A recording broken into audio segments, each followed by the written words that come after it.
Well, greetings and salutations, everybody. Welcome to this new installment of Open Mic, the show where the mic is open. The floor, as they would say, is yours. What do you guys want to discuss here today in our favorite world of movies and TV shows and everything? That is what we are going to discuss. I'm, of course, your host, John Campea. For those of you new to Open Mic, it's really just kind of a more simple, laid-back, relaxed version of the John Campea show. Instead of me, though, having a bunch of topics lists that we're going to talk about, it's really up to you. We're going to discuss whatever you guys want to talk about. If you guys have a thought, theory, opinion, question, or an issue you'd like us to discuss here today, go ahead and fire it on into the super chat feature. Or if you're watching this show when we're not actually live, you can still send in a topic or a question. Just use our tip link. You'll find it in the description below at streamelements.com/John Campea/tip. And as long as your topics or questions are appropriate to be addressed on our show, we'll address it here on Open Mic. Good to have all you guys here today. Had a really good, fun show this morning. It was good to have Rob back. Rob, of course, if you follow him on social media, he had made a trip up to Seattle and then he drove all the way back down. Took him a few days to do that. Good to have him back in studio today as well. And, talking about a bunch of things going on in the world of movies, particularly about the Daredevil situation, man. If you guys weren't around for the John Campea show earlier, our kind of headline topic of the day was talking about Daredevil and the fact that it looks like the viewership on season 2, despite the fact that pretty much universally everybody loves season 2 and kind of thinks it's better than season 1 of Daredevil Born Again was, and yet it's dropped by like 50%. And I still find that fascinating. Now, again, like I said on the show earlier today, it's not like Daredevil on Netflix was ever some huge viewership blockbuster, but still, this is a hard one to kind of wrap my head around, guys. I think it really is. It's hard to wrap my head around that one. Anyway, so what we're going to do here on Open Mic today is, as is tradition, I usually kick off the conversation by starting with a topic. I jumped on our community tab and I asked everybody if they had a topic they would like me to kick off today's discussion with. And one of our viewers brought up the idea of, now that we know Clayface is coming and we've seen our first trailer for Clayface, which I think blew most of us away. Like, I remember when I was at CinemaCon last week and they showed us the first trailer for Clayface a little bit early, and we were absolutely blown away by it. Like, just couldn't believe how good I thought it was. And it looked like James Gunn really was going to be delivering on what he promised, a body horror film taking place within the DC universe. And I just thought it looked great. Then a few days later, they released a trailer online. A lot of you guys seem to really think that the Clayface trailer looked really good. I know I did. I know Ann did. I know all of us in the studio did too. But somebody brought up the question when I was asking for, topics to kick things off with. And they asked, what is going to be bigger? Not better. What's going to be bigger at the box office? Supergirl or Clayface? Supergirl or Clayface? And I thought that's actually an interesting idea, because I think it's fair to say that before the Clayface trailer dropped, and correct me if you think I'm wrong, guys, but I think it's fair to say that before the Clayface trailer dropped, anybody with any common sense would have said Supergirl, right?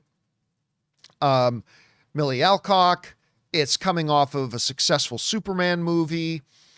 It's riding a little bit of momentum. I mean, I don't think it's going to be as big as Superman. I don't think it's cracking $600 million because it's not Superman, it's Supergirl. But I thought 450 to 500 million was definitely within the range of possibility. Whereas Clayface is, I'm sorry to tell some of you guys, but amongst average film goers who aren't in our sphere, they don't know who Clayface is. Like, even though Supergirl is a derivative secondary character of Superman, everybody knows who Supergirl is. But a lot of people have no idea who Clayface is. And I had some people, say to me, John, you're underestimating how popular. No, I'm not. I'm really not.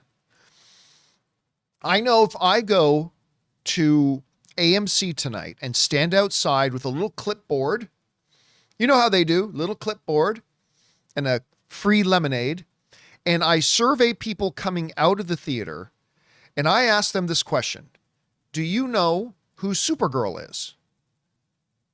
I don't think it's an exaggeration to say I think 95% would know who Supergirl is.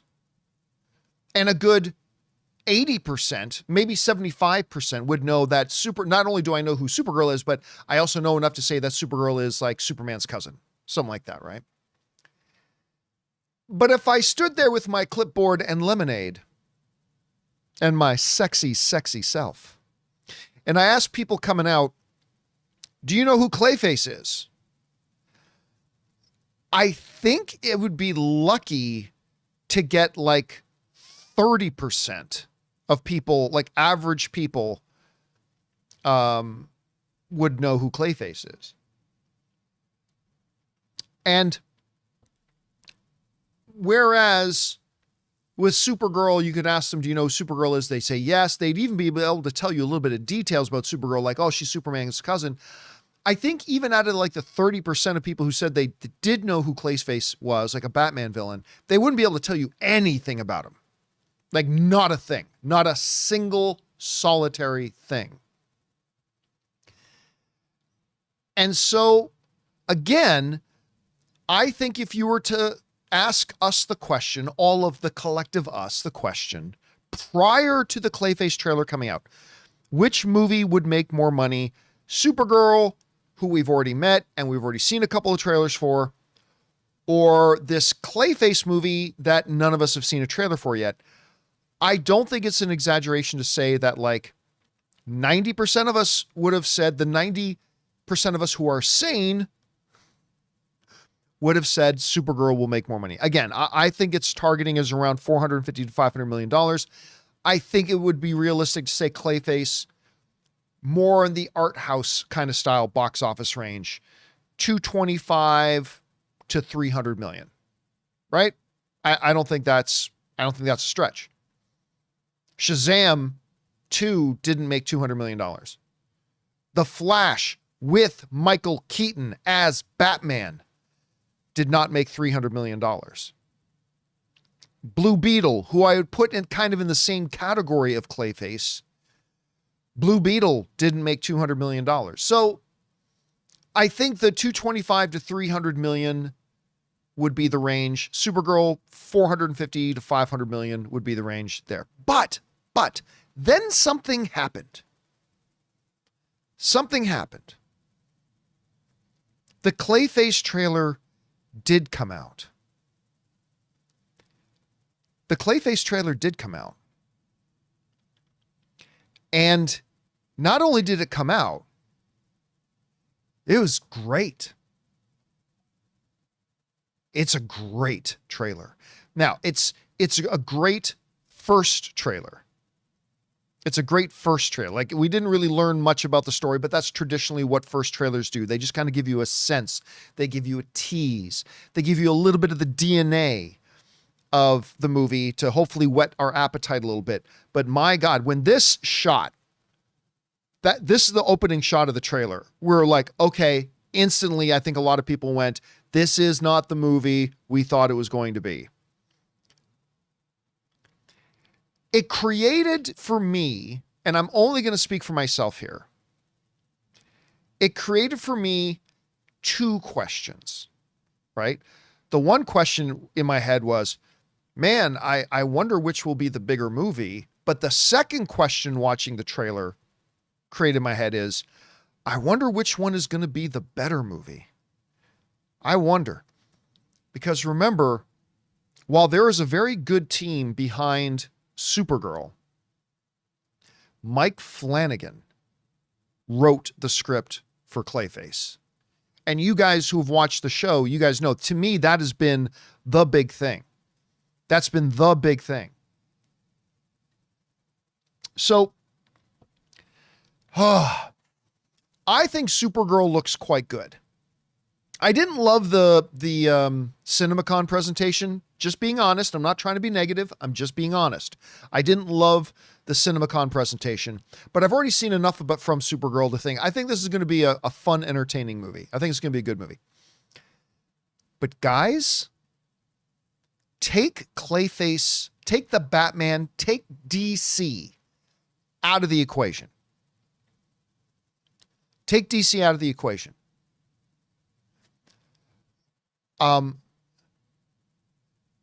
Clayface, again, pretend like you don't know, pretend DC doesn't exist.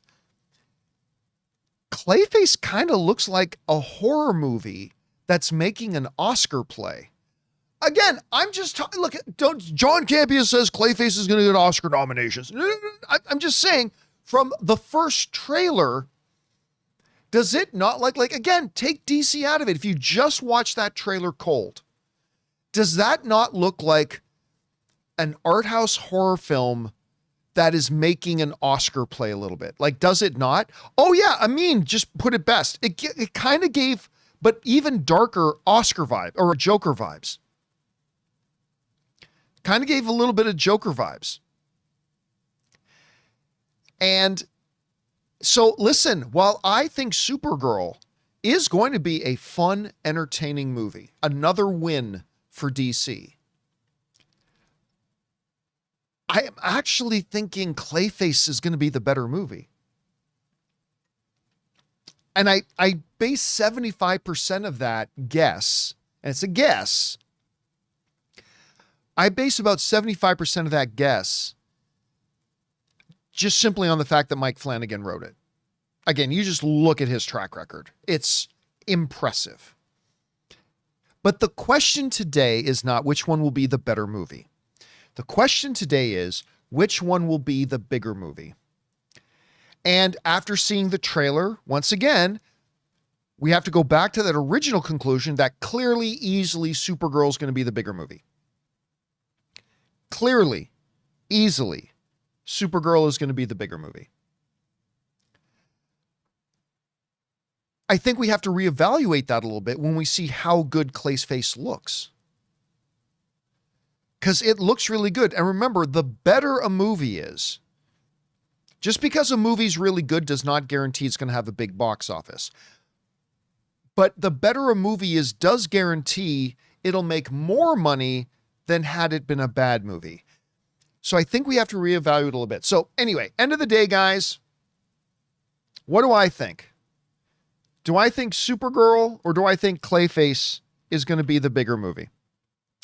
Well, I'm going to tell you right now, I believe that the bigger movie is still going to be Supergirl. Supergirl's still going to be the bigger movie. I really don't have much doubt about that. First of all, okay, I'm just putting I'm putting a poll together here for you guys in the live chat. And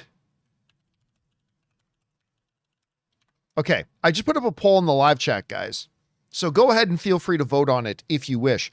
But I mean, I think Clayface is going to be great. I'm guessing Clayface will be the better film, but I think Supergirl will still be the bigger film.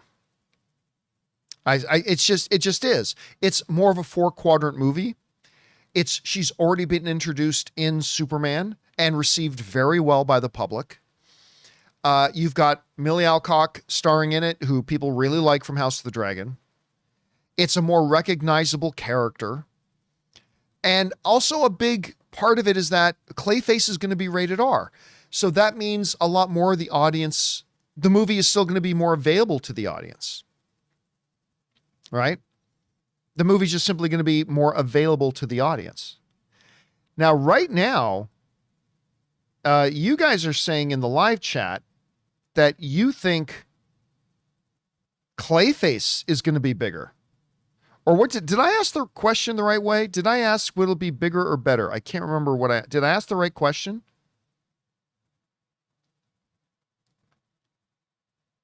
I can't remember what I asked. Guys, tell me, what did I put the question in the What question did I put for the poll? Oh, I said better. Oh, I said better. Well, I asked the wrong question then. I asked the wrong question. So I'm going to start another question because I'm here by myself running the whole show without Jonathan. Which will be bigger? Okay. Clayface or Supergirl? Okay, now I put up the right poll. Okay, I put up the proper poll now. Now you guys said 67% of you said you think Clayface will be the better movie. So that's fair enough. But I put up the correct poll, which will be bigger. And right away, Supergirl's in the lead. 75% of you are saying Supergirl will be bigger. Supergirl is going to be, and I just agree. Again, I think Clayface might be the better movie. I think Clayface is going to do better than that initial guess I had of anywhere between 225 and 300 million. I think now 300 million to 400 million is possible for Clayface if it's good. I think you can do 300 to 400 million. But I still think Supergirl is in that 425, 450, all the way up to 500 million range. So, yeah, listen, again, that Clayface trailer, guys, big revelation. And right now the poll is still sitting at Supergirl, 75%, but 25% of you guys think it's going to be Clayface. We will now, as they will say, wait and see what it actually turns out to be. All right, guys. With that down, it is time for us to get on to the stuff that really matters. The reason why we are here today on Open Mic, which is to take your live questions. Now, as I mentioned, we do this show live, and if you guys are watching live, you can send in a question using the Super Chat feature. But once again, if you're somebody who is watching this later in the day when we're not live, don't worry, you can still participate. You can use our tip link at streamelements.com/JohnCampea/tip, send in a question. And we did have a couple of questions come in to that tip link, so let's go over there and start answering those questions first. We'll start off with E. Groomy, who writes, I was glad to hear you mention Guyver recently. Growing up, it was one of my favorite heroes. I think it is ripe for a remake with the modern tech, awesome visuals, killer soundtrack, heartbreaking story. If anyone from Hollywood is watching, look into it. Yeah, unfortunately, Hollywood did one. Some of you might be going, wait a minute. What do you mean remake? Did Hollywood already make a Guyver movie? Well, kind of. And for those of you who may not remember, Luke Skywalker himself was the Guyver. Or what's the full title of again? Mobile Bio Armor Suit Guyver? Is that the full name, or am I getting the name wrong? The full official name of it, the full official name of the North American live action film was just called Guyver, I believe. But I think the full name of the anime is Mobile Armor Suit Guyver. I think that's what it's called. Correct me if I'm wrong in the live chat. I'm sure I probably got it wrong. But at any rate, and Luke Skywalker himself, Mark Hamill, starred in a very low budget, very bad Guyver movie. Yeah, not to be confused with MacGyver. Very, very different thing. Maybe they're cousins. No, very, very different thing. Not MacGyver, but Guyver. And again, it starred Mark Hamill himself. And let me see if I can find an image of it. Hold a second here. I'm searching. Okay, let me see if I can get this on screen. I'm not sure I'm going to be able to, but I'll try. Oh, yeah, I will. Hold a second. Okay, here you go, guys. Guyver, the Guyver, part human, part alien, pure superpower. Yeah, and a lot of the fans of the Guyver, of the original Guyver stuff, not too pleased with this movie. It wasn't incredibly faithful to it. And it's every bit, and if the monsters in the bottom look like they were something straight out of Power Rangers, you're not wrong. This was again, low budget, pretty bad movie. How it got Mark Hamill to be in it, I'm not really sure. but they did. But it's pretty bad. But here's the problem, though. I don't know that it's a story that will connect with the modern audience. Like, to me, there are three pillars for what makes a movie a good candidate to be remade. Like The Last Starfighter, which I think is the ultimate perfect movie, perfect candidate. No movie in history has ever been a better candidate for a remake than The Last Starfighter, because it meets perfectly the three pillars. Pillar number, in no particular order, one of the pillars is that it's a movie that can benefit from modern movie making techniques, better visual effects, better movie making techniques, better technology, all that kind of stuff. And for sure, Guyver ticks that off. I mean, doing a Guyver movie today with today's visual effects and technology would be much, much better. The second pillar is a practical one, which is the majority or a good percentage of the modern movie going audience has not seen the original. Maybe they've heard of it, maybe they know about it, but probably haven't seen it. And for that, check. Nobody's seen Guyver. Nobody's seen Luke Skywalker's Guyver at all. But then there's the third pillar, which is that it's a story that translates maybe even better today than it did back then. And I'm not quite sure that the style of storytelling that Guyver is, I don't know if that translates well to a North American audience. I'm just not sure that it does. I think if it did, I think a lot of studios would have taken a crack at it already. So they would either make it and it wouldn't connect with our audience, or they would make it really, or they would make it very much in a North American way and really piss off all the original fans of Guyver. So that's my guess. I don't think we're going to see another live action Guyver. I'm not saying they shouldn't. I'm just saying I don't think we will, but who knows? They could announce one tomorrow and bring back Mark Hamill to play him again. That would be interesting. All right. Thanks for that. Next up, we got Nag Stal Ick, who writes, one of two. As someone, you probably meant the word who hasn't loved a single Star Wars animated show, including Clone Wars and Rebels. I didn't like Clone Wars either, but I really like Rebels. I must admit, Maul shows surprisingly good. It's what the Boba Fett show should have been, a dark underground noir mafia character-driven story of bad guys fighting worse guys. Similar with my experience with Andor, I came in thinking, who asked for this, with low expectations, and came out in awe thinking it's amongst the best thing Disney Star Wars has produced, only second to Andor and Rogue One. Yeah, listen, I've had a lot of people writing in about Maul. I'm just curious, any of you guys in the live chat seen Maul or been watching Maul? I've had a number of people write in to say they've really been liking the Maul series. I have not cared about it. Just being honest, I haven't cared about it, so I haven't watched it. And I've got a couple of dueling dynamics going on in my own head about it. On the one hand, I don't care about it because how many times are we going to tell prequel stories of Maul? I mean, prequel to prequel to prequel. Because Maul comes from a prequel, right? In Phantom Menace. Then they told a prequel story about him in Clone Wars. And then they told another prequel story about him in Rebels. And then he popped up prequely again in Solo, a Star Wars story. And now we're going to go back to another period. Like, are we just going to keep doing Darth Maul as we find every 5-minute piece of time we haven't told a story about him yet? Oh, there were these 5 minutes that we haven't covered yet. Ooh, let's do a show called Maul Gets Coffee. Yeah. Like, just in principle, we've done Maul, and then we've gone back to tell his untold story again and again and again.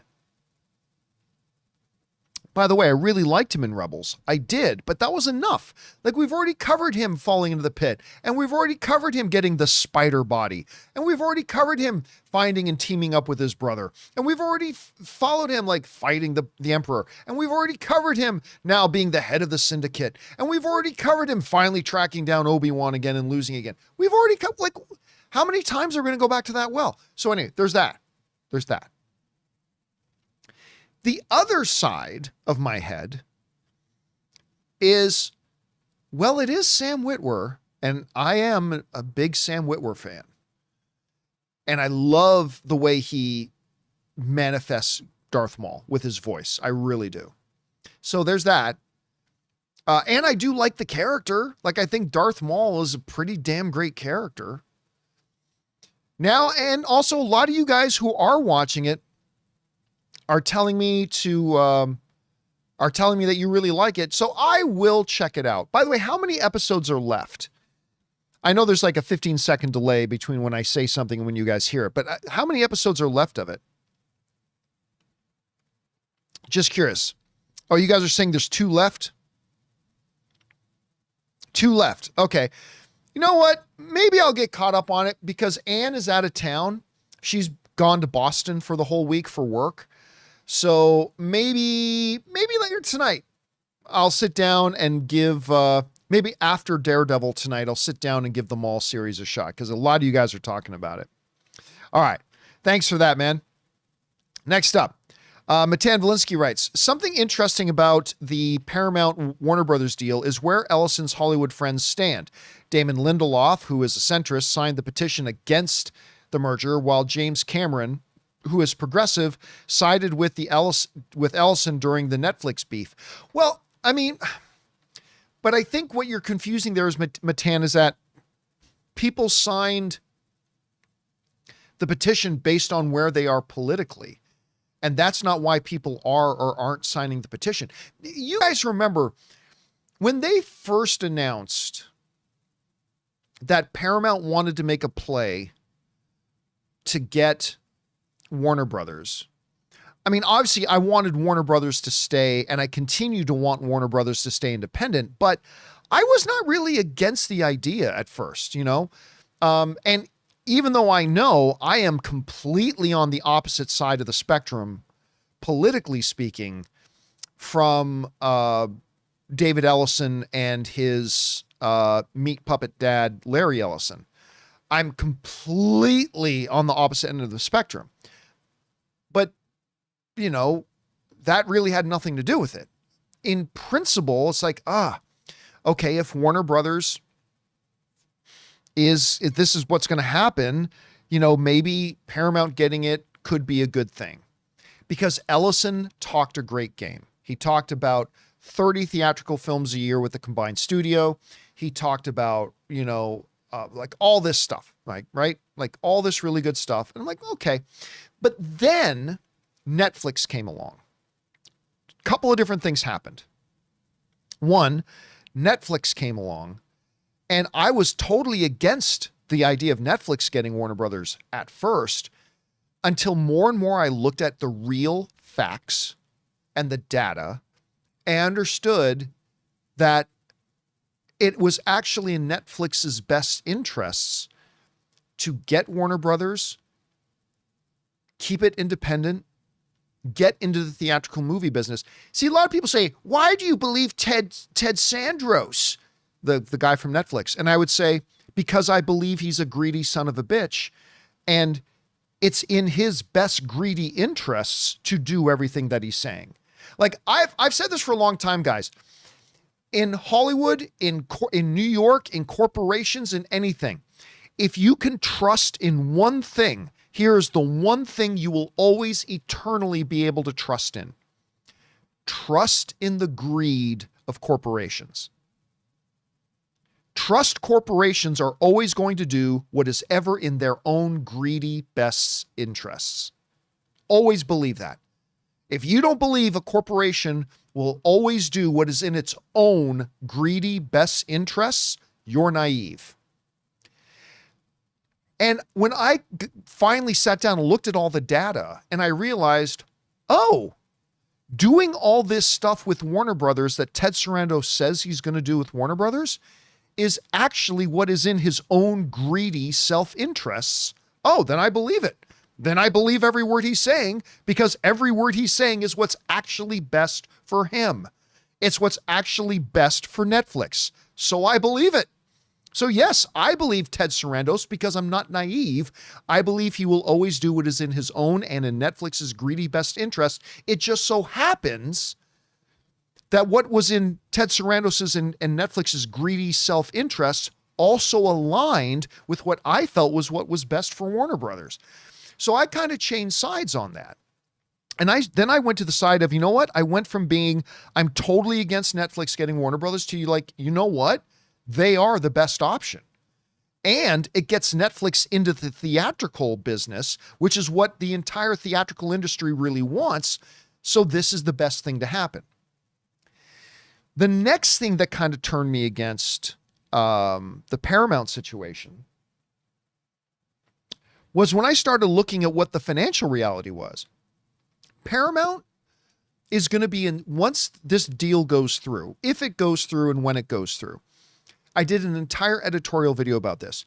Paramount is going to be in $79 billion of debt.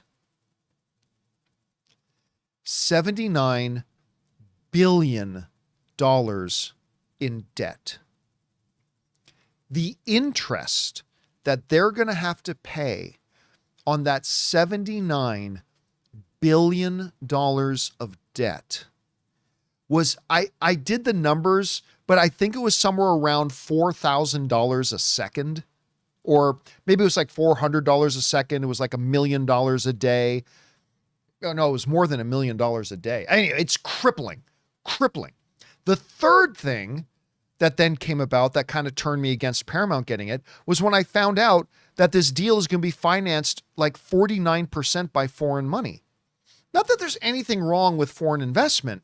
Don't get me wrong. I'm from Italy, but like 38% of the money is being put up by Middle Eastern interests, another 10 or 11% from other foreign interests. And this combined company is going to control two of the largest news agencies in America, CBS News and CNN. And what a lot of people in government and myself feel very, very iffy about is that, 49% of the ownership of two of America's biggest news organizations is going to be controlled by foreign interests and foreign money is a little, that's a little concerning. It's a little, and I know a number of people in government are a little concerned about it too. Anyway. Oh, you know what? I think you're right, the fanboy. I think it was like $12,000 a minute. That's how much interest they're going to have to be paying. I think it's right around there. And anyway, it's multiple billions of dollars a year in interest that they're going to have to be paying. Anyway, the bottom line is, I only think you find that interesting because you think people in Hollywood are for it or against it based on their political affiliations. And that's not it at all. They're based on it. They're for it or against it with what they think is in the best interests of their industry. And the reason somebody like James Cameron is for it is because he actually thinks it's going to be good for the industry. The reason so many people in Hollywood are against it is simply because they think it's bad for the industry. It has very little, if anything, to do with whose political affiliations align with who. Very little to do with it. And that's just the truth of it. All right. Those are all the tip questions that you guys sent in. Thank you, everybody who sent in the tip questions. Now let's get on to the super chat questions that you guys have been sending in here. So let me bring that screen up now and find out where we need to start from. And we are going to start. Wow, there's a lot. Wow, guys, there's already a lot of questions. You know what? I wasn't going to turn off the super chats for a little bit, but there are a lot of questions in here already. So in about one, I'm going to answer the first question in the super chats. And then once I do, I'm going to turn off super chat. So if you still have a question you want to get in, do it now because I'm going to be turning it off then. All right, let's get over here, shall we? We're going to start off with, I believe, Wayne. Yes, Wayne is the first question.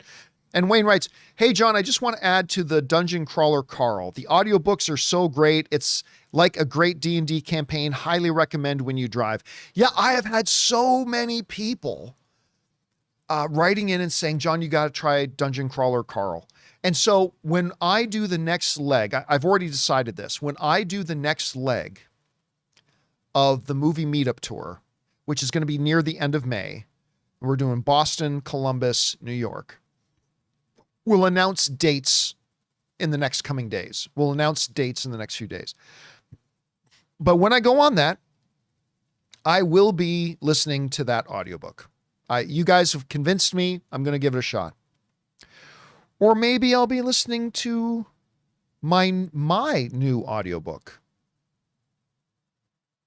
Maybe I have something to announce later. Well, we'll see. But anyway, for now, yes, I will be listening to Dungeon Crawler Carl. Thanks to you guys with all the recommendations.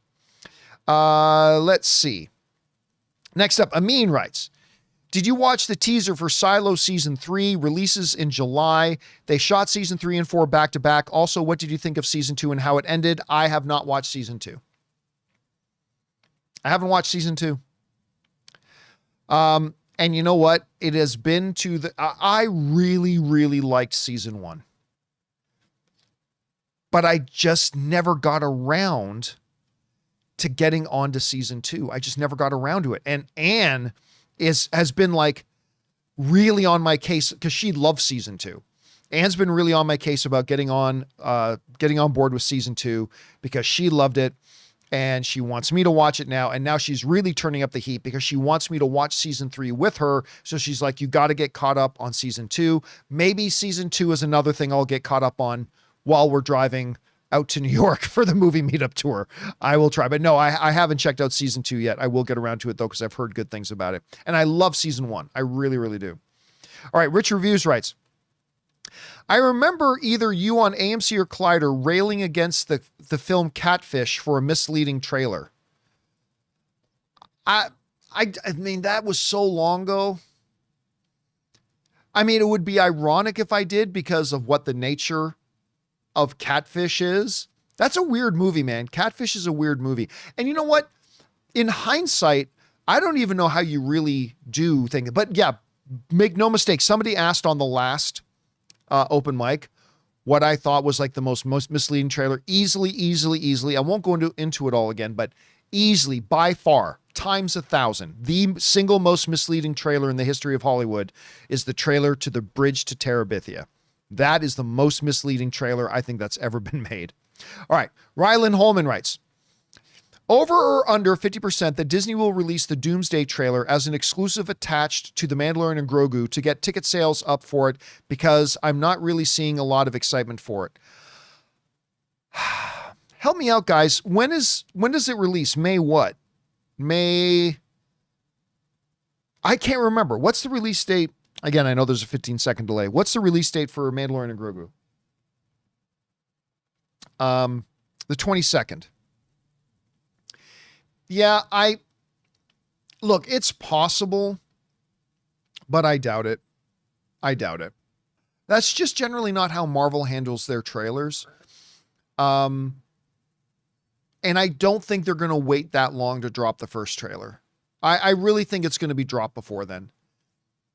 I'll be honest with you. I think it will drop before the end of next week. I don't know. Just so I'm clear, I have no insider information. I have zero insider information. Yeah, you guys are all saying that May 22nd is when it comes out. So I have no insider information whatsoever. But I don't think they're going to wait 3 weeks. I think probably by the end of next week we'll get it. That's just a guess. I could be wrong, but we will see. All right. Good question, man. Next up, we've got Rich Reviews again, who writes, how would you rank pizza chains? Also, best pizza in LA. I'm going to be honest with you. I haven't found a lot of great pizza in LA. I've been here 16 years now. I've not found a lot of great pizza in LA. Now, there are good chains, right? There are some good chains. But I'll straight up tell you guys, the best pizza I've ever had in my life is from my hometown, Hamilton, Ontario, Canada, a little restaurant called Chicago Style Pizza Shack. It is by far the best pizza I've ever had in my life. And you almost can't even call it a pizza because it's like this thick. And I've told some stories about it before, but they get a pan, like a pizza pan that's about this big and this deep. They put a large pizza dough down in the bottom of it and have it come up over the edges. Then they literally take a bucket of 3 blend cheeses and pour the bucket in. Well, sorry, first before they pour the bucket in, they put all the toppings you want in the bottom of the pan on top of the pizza dough. Then once they put in all the toppings, they take a bucket of cheese, pour this thick bucket of cheese over.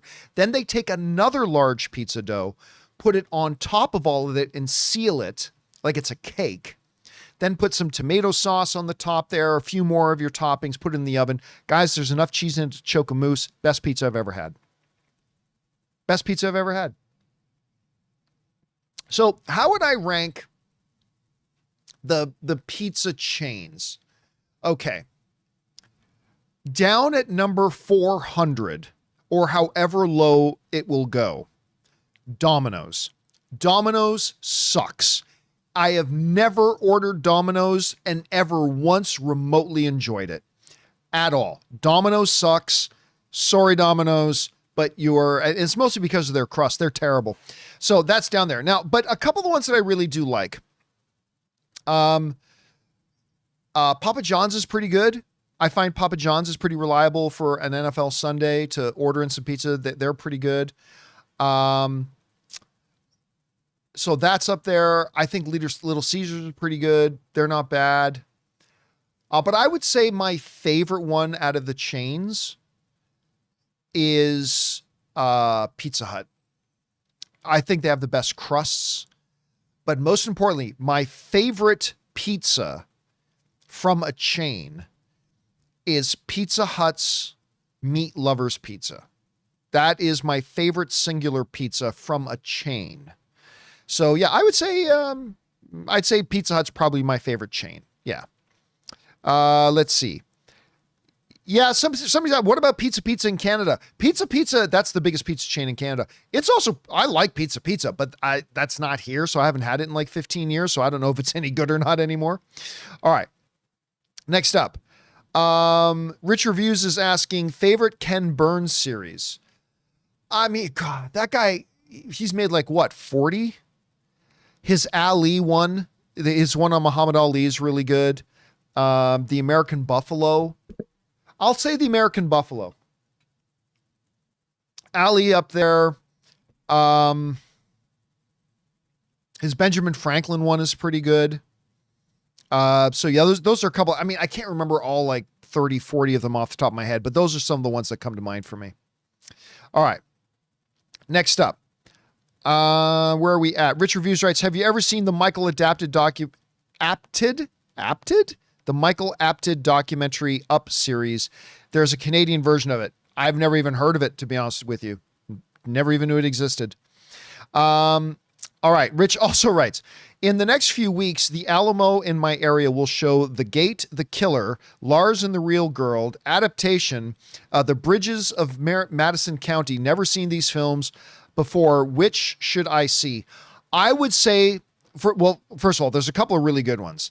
Adaptation, which I think is if it's the same one I'm thinking about, that's the one with Nicolas Cage. It's really good. The Bridges of Madison County, really good. But I would say the one I would put first on the list is Lars and the Real Girl. Is it fair to say that's the movie that put Ryan Gosling on the map? Is that fair to say? I mean, Ryan Gosling was around before that, but I think it's fair to say that Lars and the Real Girl is the one that put him on the map. And it's just really great. It's a really, really great film. I mean, really, Rich, you can't go wrong with any of those. But yeah, I would do Lars and the Real Girl. Well, okay, you guys know my dates. I'm terrible with dates. Fox Floors is saying Notebook. What came first? Did Notebook come first, or did Lars and the Real Girl came first? Because clearly Notebook is huge, obviously. So they're saying Notebook was 2004. What year was Lars and the Real Girl? Oh, okay. Sorry. See, I had the dates. I'm terrible with movie dates. You guys are saying Notebook did. Okay. And then in that case, when I said Lars and the Real Girl was the one to put him on the map, I was clearly said that because I thought maybe it came before the Notebook. I was wrong. Notebook is clearly then the one that really put him on the map. So there's that. All right. Thanks for correcting me, guys. All right. Next up, Orange Hand writes, is it pedantic? Somebody's been watching Family Guy. Pedantic. Is it pedantic to distinguish enjoying something versus being a fan? A lot of fandoms too often exhibit toxicity, tribalism, cult dynamics, etc.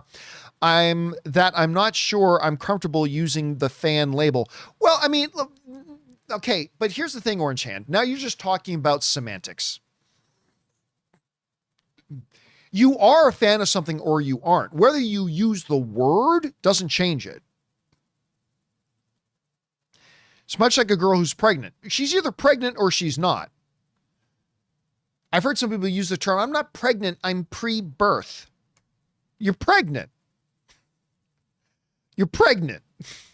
No, No, you're pregnant. You're choosing to use the words pre-birth, and I respect that, but you're pregnant. Yeah, I think you are. Is it fair to say that if there's something you enjoy, that you are a fan of that thing? Yeah, I don't think there's any escaping that. Now, there is a difference between being a fan of something and being a part of the fandom, right? Like you can be a fan of the Rolling Stones, yet not be a member of the Rolling Stones fan club.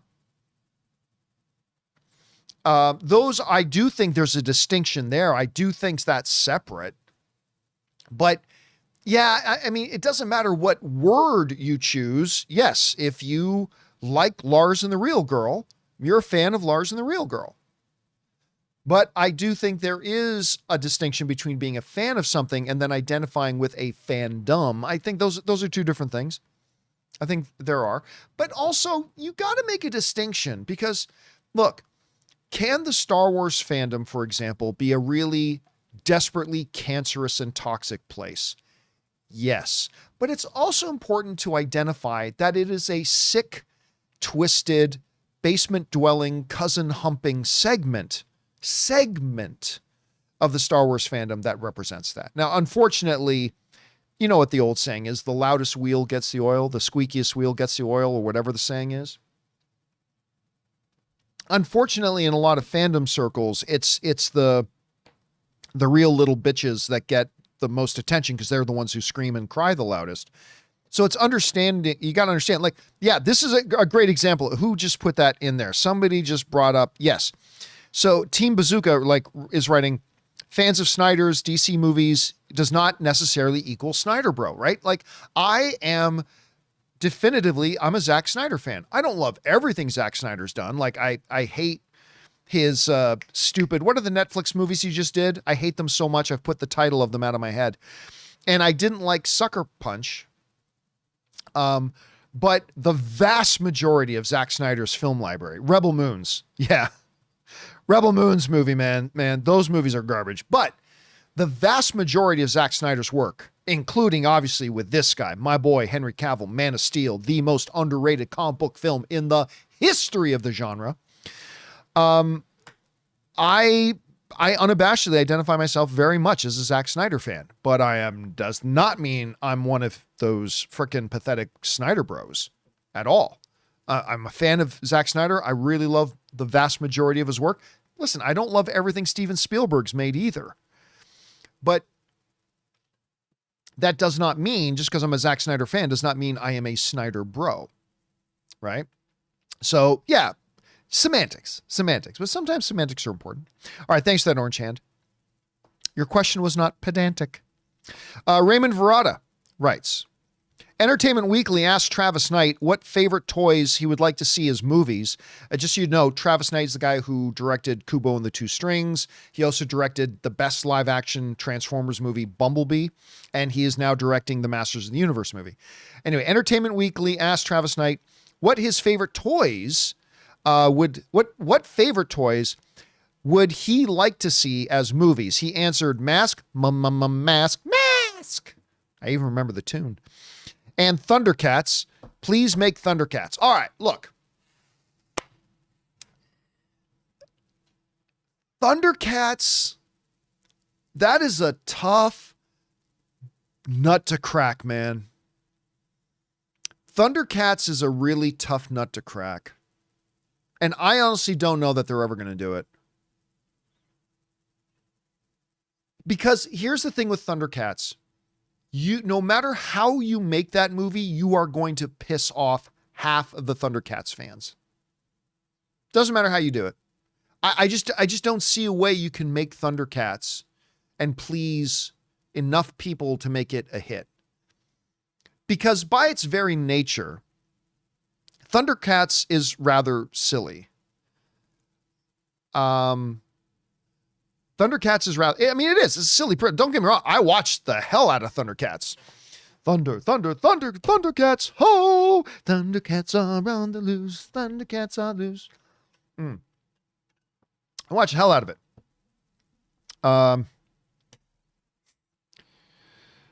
The ancient spirits of evil transform this decrepit form into Mum-Ra, the ever-living. But how do you do it? Do you approach it Game of Thrones like and try to make it a hardcore like thing, or do you embrace the? It's the same kind of the difficulty of doing Mortal Kombat, right? And because of that, listen, I just think if they were ever going to do Thundercats, I think it would have been done a long time ago. I think it would have been done a long time ago. Now, would I line up right now if a Thundercats movie was coming out? Absolutely, I would. But I think many people have tried and failed to crack that nut, and I just don't know if there's a real way to do it. And you know what? I think Masters of the Universe is going to prove it. I think Masters of the Universe is going to prove it. I have all the faith. I think if anybody's going to do a good job on Masters of the Universe, it's Travis Knight. But I just don't know that there's a way to do it that's going to please everybody. So my guess is they're never going to do one. I hope I'm wrong. But I just don't know if anybody's ever going to do one. But we'll see. All right. Thanks for that, Raymond. Next up. Rich writes in again, maybe in the next few weeks, I will reveal what my top 10 best older films I've seen at Alamo and which is my bottom 10 order of, well, if you like. Blue Jay writes, what's Amazon's goal for theatrical movies? Roadhouse and Voltron are Prime Video exclusives, but Mercy is theatrical. Excited for Amazon, but perplexed. I'll tell you what, I'm a little bit perplexed myself. Now, look, Amazon, hardcore, Jeff Bezos wants to be in the theatrical business. He does. He's kind of like David Zaslav in the sense that he wants to be a movie mogul too. And so he really wants to get in there, and they're certainly going to make a lot of, I mean, look, Project Hail Mary did a lot for them, right? Easily their most successful venture so far. They've got James Bond coming up, but they put out like that Crime 101, the Chris Hemsworth, Mark Ruffalo. I think Halle Berry was in it, Crime 101. That didn't do so great. It was a pretty good movie, by the way. Crime 101 was a pretty good movie. Didn't do great. Didn't do great. But look, with what are the ones that you mentioned here? Oh yeah, Roadhouse. It comes down basically to what I think it comes down to, and I could be wrong about this, is that they simply, I think they looked at Roadhouse, which was supposed to be a theatrical film. And I had fun with that Roadhouse movie. I really did. I had fun with it. I think they just basically felt, you know what? We don't think this movie will make enough money to us to justify the marketing campaign we're going to have to put together for the movie. I don't think it'll back it up. Let's just put it on Amazon. And honestly, my belief, and I could be wrong. This is just me guessing. My belief is that Voltron's going to be garbage. Voltron's got my boy Henry. in it. So I was so excited when they announced Voltron. So excited about it. And Voltron was going to be a theatrical film. Super stoked for it. And then they announced, changed our minds. We're just going to drop it on streaming instead. To me, that was a loud proclamation that they have no faith in it. They have no belief in it. So I've honestly stopped paying attention to it. I don't care anymore. I love Henry. And will I watch it when it does drop? For sure. Is there a chance it could still be really good, even though they dropped it on streaming? Oh, yeah. Absolutely. There is a chance. Absolutely. 100% there's a chance. But if I had to bet $1, my dollar is being bet on that it's going to suck, because if it didn't suck, they would have put Voltron in theaters. And they just don't have any belief in it. Because remember, it was originally announced to be theatrical. It's not like they came out of the gate and said, we're going to make coming to Amazon streaming Voltron movie. No. They started with saying, this is going to be a theatrical experience. Voltron, yeah. And then they started putting it together and they're like, changed their minds, going to streaming. And that to me just screams that they don't believe in their movie.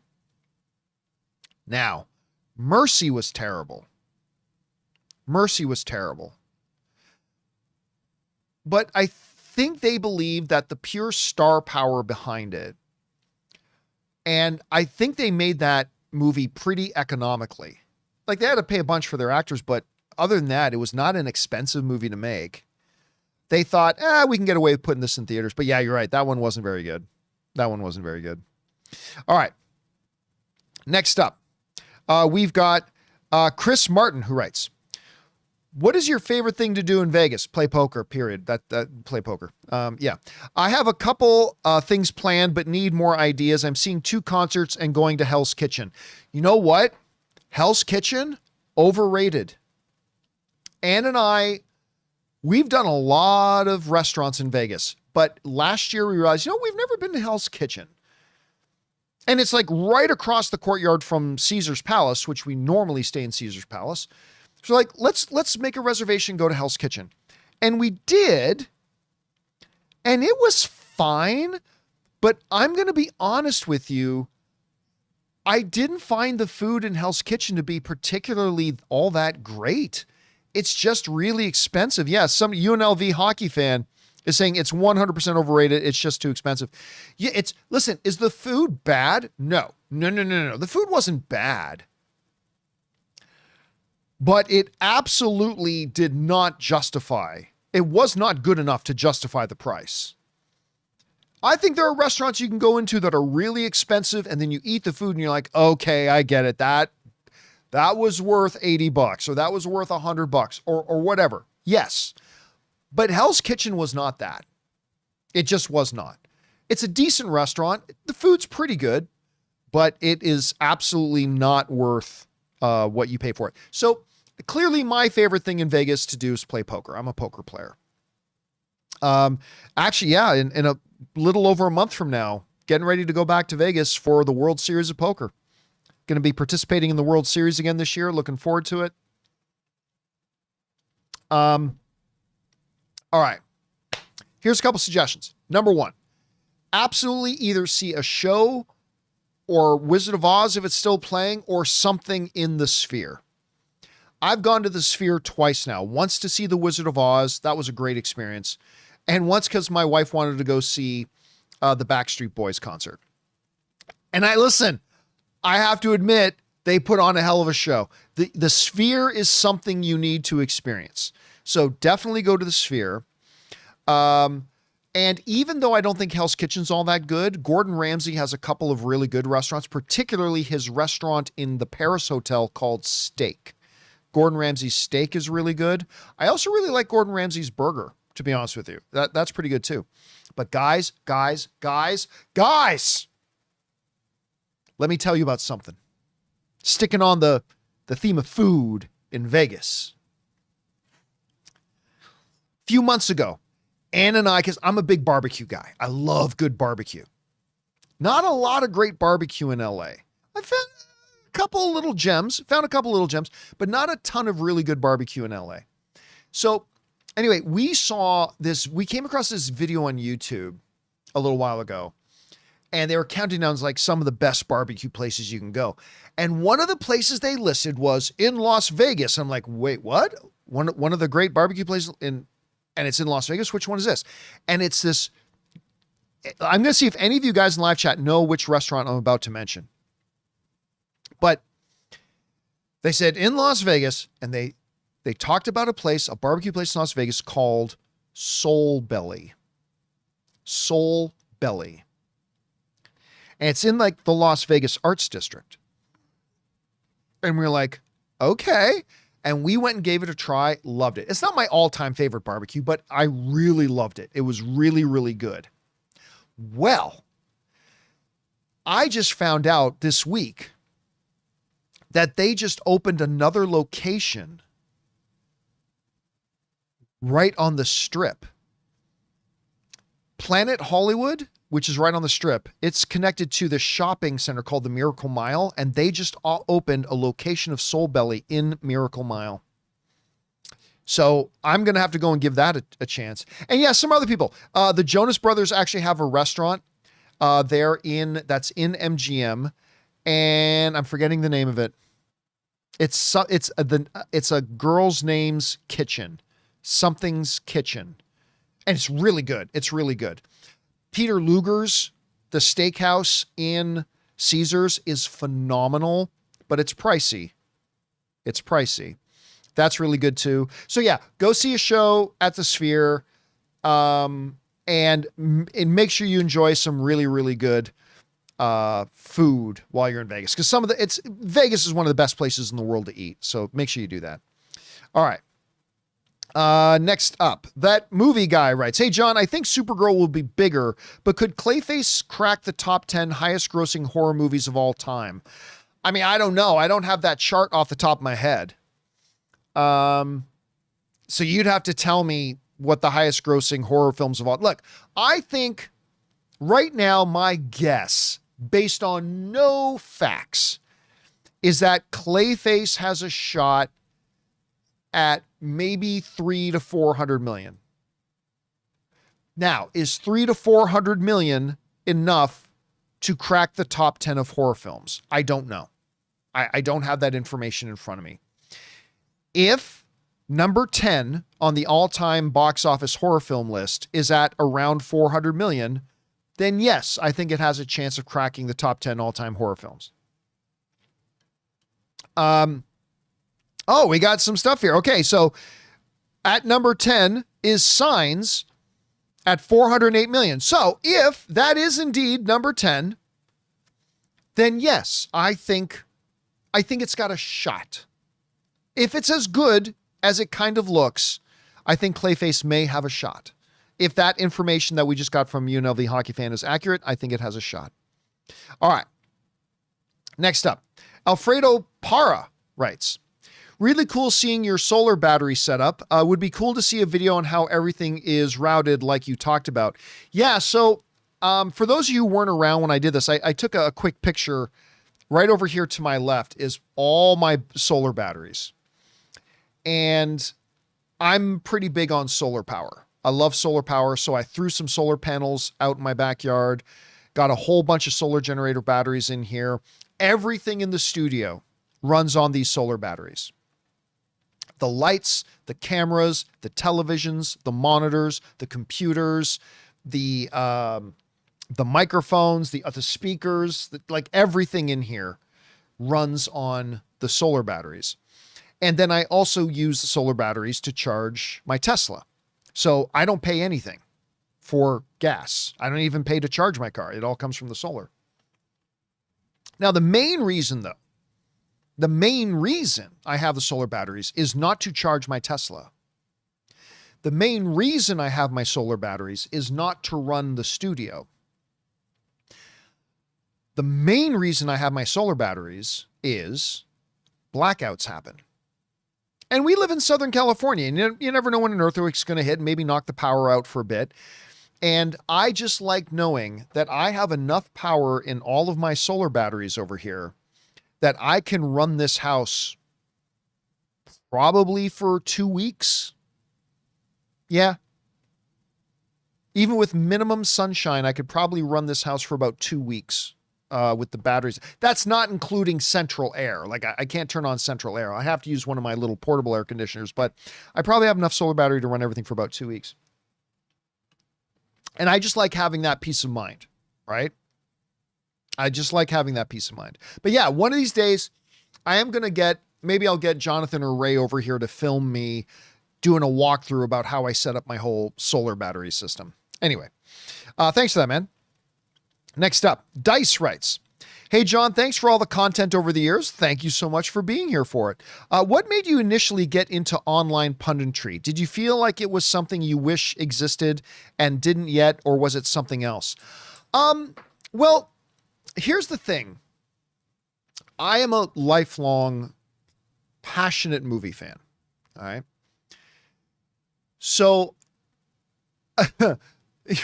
friends would complain. I'm sure many of you are the same way, right? Like whenever I'm talking to people, at some point I will eventually steer the conversation to talking about one of the movies I recently saw or whatever, right? So I've told the story before, so I'll just keep this in a very short nutshell. When I moved away from home and I moved out to Western Canada, I started a blog to keep everybody back home up to date with what I was doing. I realized that like 80% of the stuff I was blogging about was about the movies I was watching. So I decided to start a second blog, and I called that blog The Movie Blog.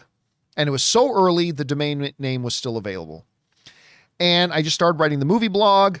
And like you have to understand, if I wasn't doing movie punditry, I would be on an ESPN local radio station somewhere. Like I would be doing sports talk. I'm a communicator. Like my primary gift is I'm a communicator. That's why I've done a lot of teaching. That's why I've done some preaching in churches.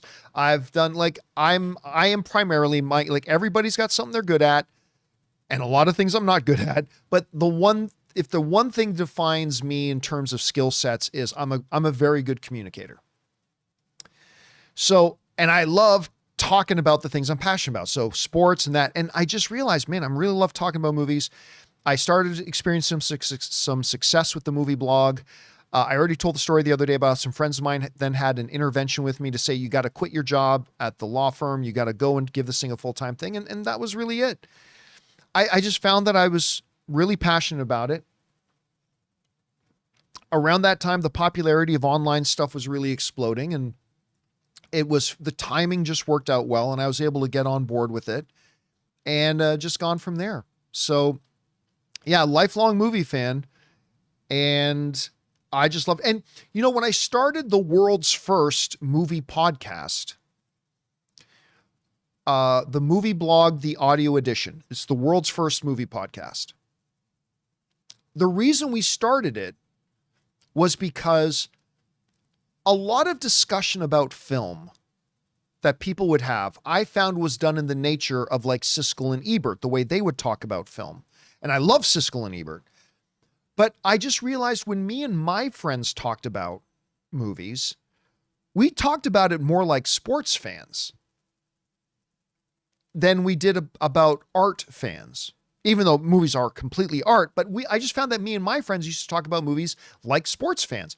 And so I decided to start this podcast and later a video series that was more like ESPN. It's more like Sports Center or Pardon the Interruption or whatever for movies. And that was my inspiration. And that's how I kind of got started and all that. Anyway, thanks for the question, man. I appreciate that very much. All right. Thanks, Dice. Hopper writes, can you compare budgets of the two movies? Oh, who cares? Who cares? So here's the thing. This comes up a lot, and I find people do this. I'm not saying you are, Hopper, not at all, but or Hooper. I'm not saying you're doing this, but what I find a lot of times is people, and I get it from a spreadsheet point of view, measure success of a movie in relation to its budget. So I remember Godzilla -1 came out, right? And I really like Godzilla -1 a lot. And I would have these discussions with people that Godzilla -1 is the biggest thing. It's a huge hit and blah, blah, blah. And I'm like, well, I mean, I'm like, time out. Wait a second. Godzilla -1 was absolutely profitable. For sure. Absolutely profitable. But let's not pretend it's some big global phenomena. John, what are you talking about? Don't you know they only made it for 74 cents? And it's profitable. No, I get it. You're not getting any debate from me that Godzilla -1 was awesome and profitable. Absolutely. But let's not pretend. Do you know 3 times, we always talk about how nobody went to go see Flash. Nobody went to go see Flash. Nobody went to go see Flash. Okay, but you do realize that nearly triple the amount of people went to go see Flash than went to go see Godzilla -1. Like, these are 2 separate discussions. Yes, Godzilla -1 was by far more profitable than Flash was. Absolutely, for sure. But a lot more people went out to go see Flash than went to go see Godzilla -1, because I think Godzilla -1, correct me if I'm wrong in the live chat, but made around $100 million, right? Made about $100 million. I am not disparaging Godzilla -1 at all. I'm just trying to get us into reality here. So I'm not really concerned when I'm talking about the overall fandom's response, the overall audience's response to a movie. I think that is a different discussion than getting into the spreadsheets and saying, well, which one made more money from a profit loss perspective? So when I'm talking about Supergirl versus Clayface, which one will get more people to want to go out and see it? Right? They're 2 different discussions. It is very conceivable, maybe even likely, that there were more people that were interested in seeing Supergirl than Clayface, but Clayface ends up being on the spreadsheets more profitable than Supergirl, right? That doesn't change the fact that more people were interested in Supergirl, but that doesn't change the fact that Clayface, because it was made much more economically, ended up being more profitable. So they're 2 separate discussions. And I think sometimes, people get those confused a little bit. So look, I'm not sure what the production budget on Supergirl is off the top of my head. I'm not sure what the production budget of Clayface is off the top of my head. I do know that Clayface was a much cheaper movie to make. I know they made that one much cheaper. So we'll see. So Clayface could absolutely end up being on a spreadsheet more profitable, but I feel very confident in saying far more people are going to go see Supergirl. Maybe not enough to make it more profitable than Clayface, but I think more people are going to go see it. So that's my guess at any rate. All right. Next up, we got Team Caboozles, who writes, do you think they will alter scenes for Doomsday marketing like Infinity War and Endgame? If so, do you think you'll be able to tell since you know what happens? Here's the thing, Team Caboozles. Ever since Avengers Infinity War did that thing where they showed Hulk running with everybody, and clearly that's not in the movie, or that tiny little minor change where they showed Thanos and Captain America, and Thanos didn't have the right number of stones in the glove. That's a minor thing. Like, compared to the Hulk thing, that's a minor thing.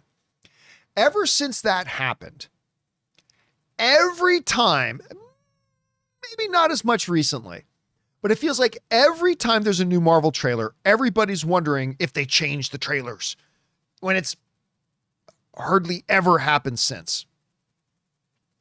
Could they do that with Doomsday? They could.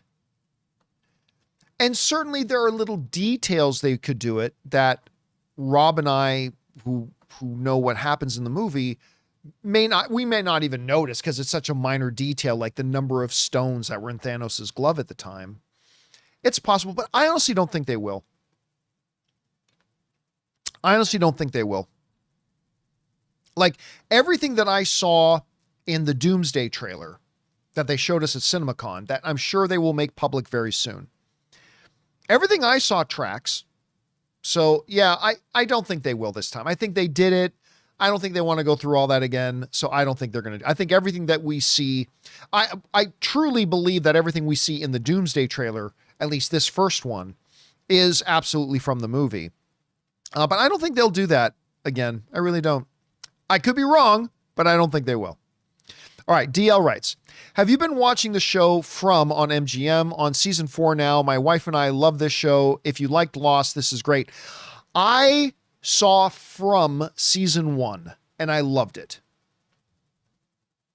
And I totally fell off. I never got around to watching it after that. That happens with me a bunch. Like it happened with me with Better Call Saul. It's happened with me with Silo. I still haven't watched Fallout season 2, and I loved Fallout season 1. I still have not watched Fallout season 2. And I never got back on with From season 2, even though I loved the first season. And you know what? I never even would have heard From. I can't remember if I've told this story before, but I've got an interesting story of From. So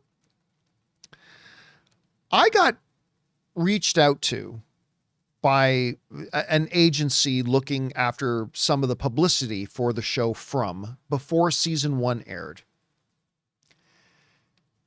And they offered me, I think it was like $10,000.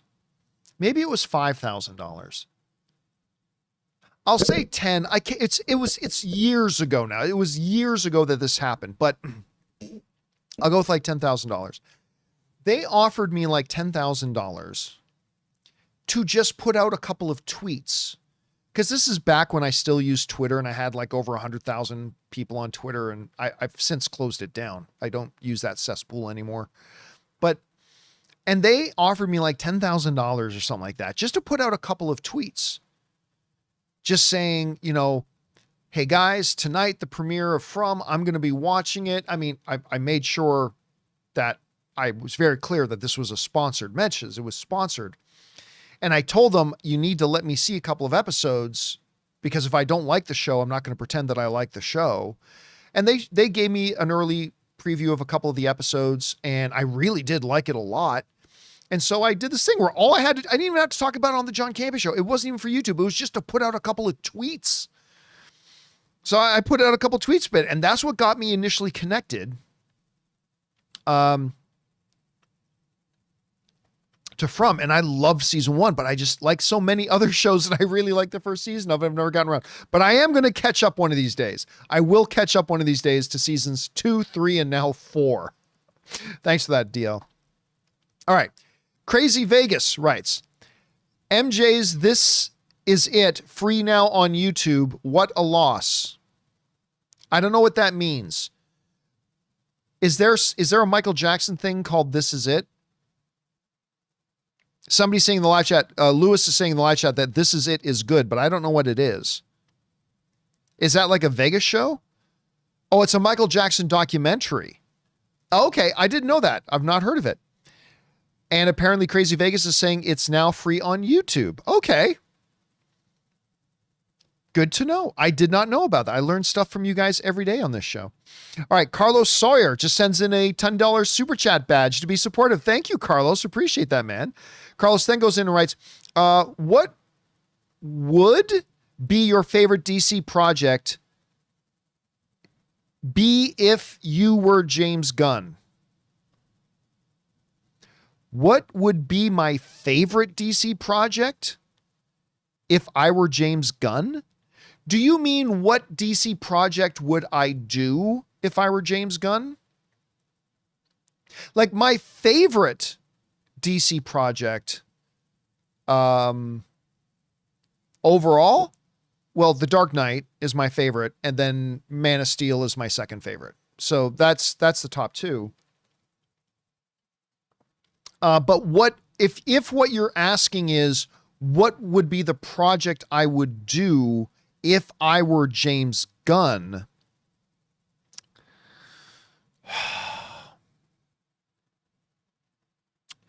I'd take another crack at Batman versus Superman. I know a lot of you are probably cringing with me saying that. I get it. Believe me, I do. But I think I would take another crack at Batman versus Superman. Like, you guys know that there are certain shows, movies, or in this case, comic books, where there's a moment in a movie that just sticks with you forever, or a moment in a TV show that just sticks with you forever, or maybe a moment in a novel that sticks with you forever, or in this case, a moment in a comic book that sticks with me forever. I remember reading the original Dark Knight Returns when I was a kid. And that battle between Batman and Superman, with that line, "I want you to remember this, Clark," like I'm the one who beat you, my hand at your throat, that whole thing. And like, I still remember the frame of like when the lightning hits Clark. And anyway, I would really like to see another shot at that. So I wouldn't do it right away, but I guess if I were James Gunn, if this is what you're asking, Carlos, if I were James Gunn, I would start ramping up to a Batman versus Superman. But that's just me. I know a lot of you guys wouldn't. I respect that. But he asked me what I would do. That's what I would probably do. All right.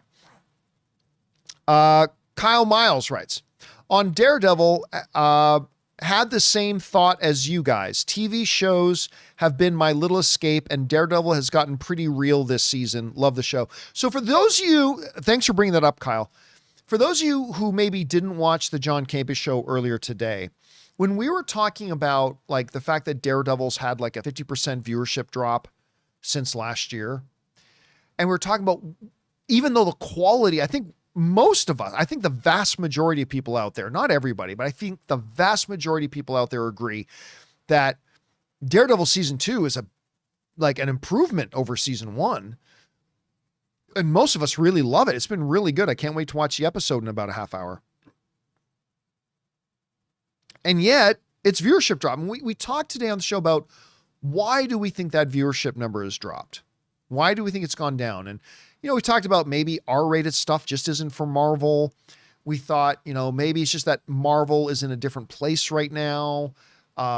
We had a lot of different thoughts. And one of the things Rob brought up is maybe it's just too grim. And right now the world feels pretty grim. I can't turn on the news any day without your idiot president saying something else super stupid.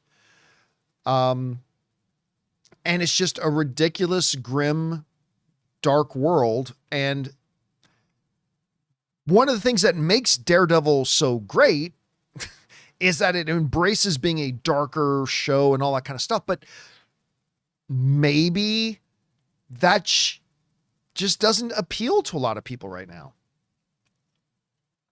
Maybe there's just a lot of people right now who more feel like they want to watch something more optimistic or more hopeful or more joyful, or again, I don't know that that's the case. I'm just saying, I thought that was a really interesting point that Rob brought up.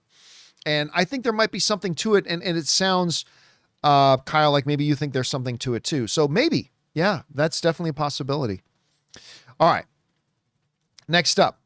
Brian Whitburn writes, do you think the What If series will be referenced in the new Avengers films? No. They had Incursions and Captain Carter. Yeah, they had those things, but it's not going to be referenced. I don't think so. Like, just like how in Doctor Strange in the Multiverse of Madness, we had that dark version of Doctor Strange that we all recognize from the What If series, but there was absolutely no reference to the What If series per se. In other words, even if What If didn't exist, that Doctor Strange scene in Multiverse of Madness totally still would have been the exact same. And I think that's the case with this is that, like, if What If completely didn't exist, that wouldn't change anything for how they do things in the movies. So that's my guess, because nobody watched What If. I mean, that's just the thing. Like, not a lot of people watched What If, just the hardcore of the hardcores, but not a lot of people watched it. And so there's not going to be anything that, say, kind of relies on anything coming from What If. That's my guess at any rate. If that's what you're asking, Brian, that's the best way I know how to answer it. All right. Next up, Kyle Miles writes in again. Took a while to send my last message. Can't use the name of your co-host. Also, I think Kirby could do better than Star Fox in box office. I don't think either of them will do well in the box office, to be honest with you. I do agree with you, though. I think Kirby would do better. That's the sticky situation I think Nintendo is in. Yes, you had this big global phenomenon with Mario, but you only got one Mario. Nothing else in Nintendo's library comes close to that. Nothing comes close to the multi-generational, beloved all the time. Because listen, it's not just that people remember Mario. They're constantly putting out great high-level Mario stuff. I mean, I think for a lot of people's go-to video game is still Mario Kart. Or, they put out new Mario games all the time. People love Mario. People's grandparents love Mario. Their parents love Mario. They love Mario, and their kids love Mario. And Nintendo simply doesn't have anything like that. The only thing that comes remotely close, and we've talked about this on the show before, is Zelda, and they're doing a Zelda. So I'm just not sure any of that stuff is going to come near the success. Not even half the success of Mario. The only things I think that have a chance are things that are directly Mario-ish. So Luigi's Haunted Mansion, I think that has a chance to be pretty, like, not $1 billion film, but I think that has a chance to be pretty successful. A Bowser movie with Jack Black doing the voice, that has a chance. Rosalina and Peach movie, that has a chance to be okay. But these are things that are directly connected to Mario. Things like Kirby or Yoshi or Star Fox or whatever the other things they're talking about, I just don't know that these things have a shot. I might be wrong, but we'll see. All right. Next up, we got Dan V900, who writes, with Daredevil's viewership numbers, I thought a bad sign was Flix Patrol reporting 2 weeks ago that Maul Shadow Lord was #1 on Disney Plus in 51 countries. The viewership last year wasn't great either. It's funny you mentioned that, because I had a bunch of people sending me in numbers today saying that even, like, despite the fact that a lot of people are really enjoying Maul, that a lot of people are not watching Maul. That Maul was not getting very big numbers. Regardless of that, yeah, man, I just don't know what to attribute it to. And we are getting season 3 of Daredevil because they're shooting it right now. Like, they are literally making Daredevil season 3 right now. So they're doing it. But at this point, I don't think we're getting a season 4. I don't think we're getting a season 4. Because Daredevil season 1, Daredevil Born Again season 1 numbers already weren't great. And now they've dropped 50% from that. I don't know. I think we're going to get season 3, and then I think it's going to be done. At least that's what it looks like. All right, guys. That is all the questions we got, because I turned off the super chats like an hour ago. So here's what we're going to do. I'm just going to take a couple more minutes.